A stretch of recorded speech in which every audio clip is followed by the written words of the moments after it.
I'm glad we recorded this. We're gonna roll back the tape.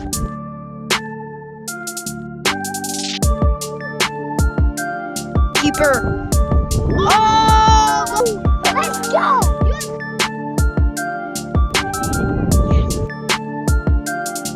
Hey, Brandon. I'm recording. Ball. I recorded. Let's look at the footage. Let's look at the footage. Listen, come here. We gotta look at the footage. Hey, this is to determine if someone gets the level 1 badge. We're reviewing the footage, VAR. Already I see. Let's go. I saw him complete the first. I can't see anything. That's okay. There. Wait. Oh. Hey,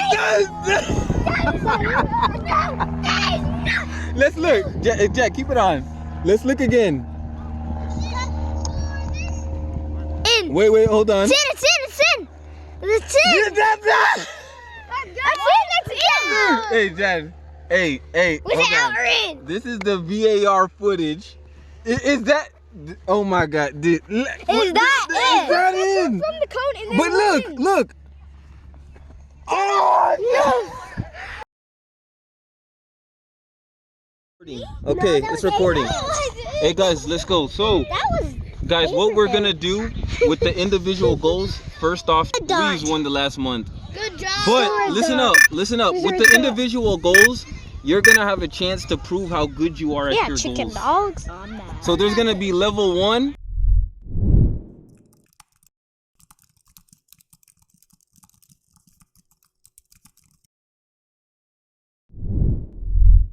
Level 2.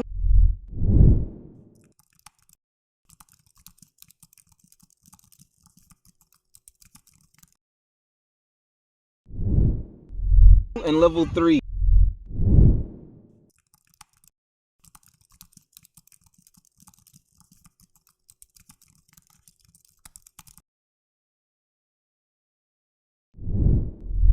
No, it's level 1, level 2, and mastery. What's mastery? Mastery is the highest level. The highest level you can get. Teddy, don't put it down. Teddy, level 3, which is mastery, is the highest level you can get for your skill. So you're gonna get 20 tries to do your skill. If you do it 10 times right out of 20, that's level 1. If you do it 15 times out of 20, that's level 2. If you do it 17 times out of 20, that's mastery.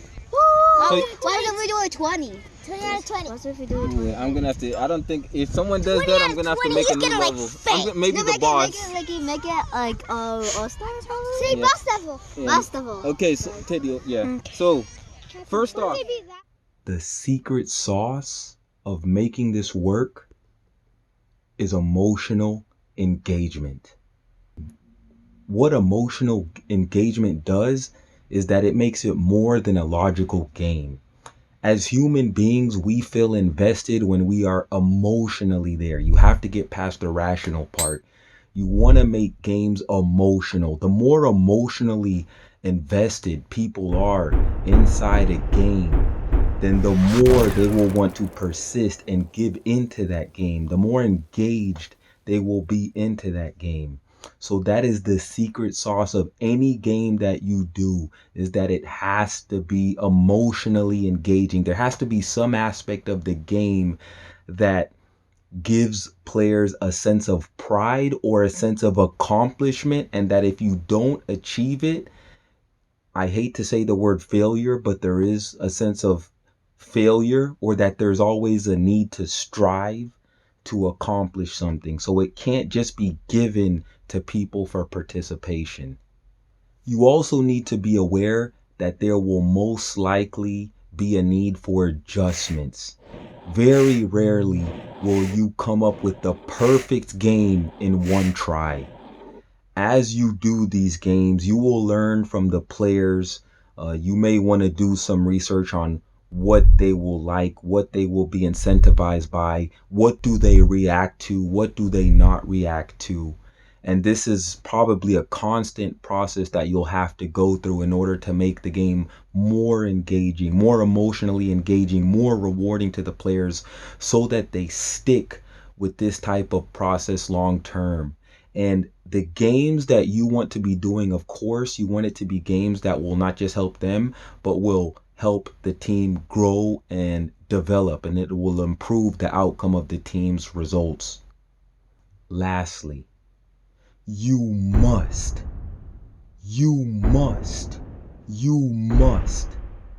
have short-term rewards. You cannot have games in which players are not rewarded for 3, 6 months, or even a year. The problem with that is that players, or anybody for that matter, will tend to lose interest. Now, it's okay to have long-term goals, but you also need to have short-term goals that players can see and celebrate leading up to the long-term goals. So in these games that you do, make sure that they don't have to wait an extended period of time in order to see the fruits of their labor or the reward of the practice or the training that they've been doing. So in my case, I give players a month to show their progress and have a chance at winning the rewards. Maybe there's one you can do quicker, but I wouldn't do it too long. And you may have to experience with this to determine how long is too long, but you definitely want to have short-term results leading up to those long-term goals that you want the team to accomplish. So for my team, I have long-term goals, but I also have short-term goals. So obviously the short-term goals are easier, but this is something that players can celebrate leading up to the long-term goals. And I have this for individual goals, and I also have this for team goals.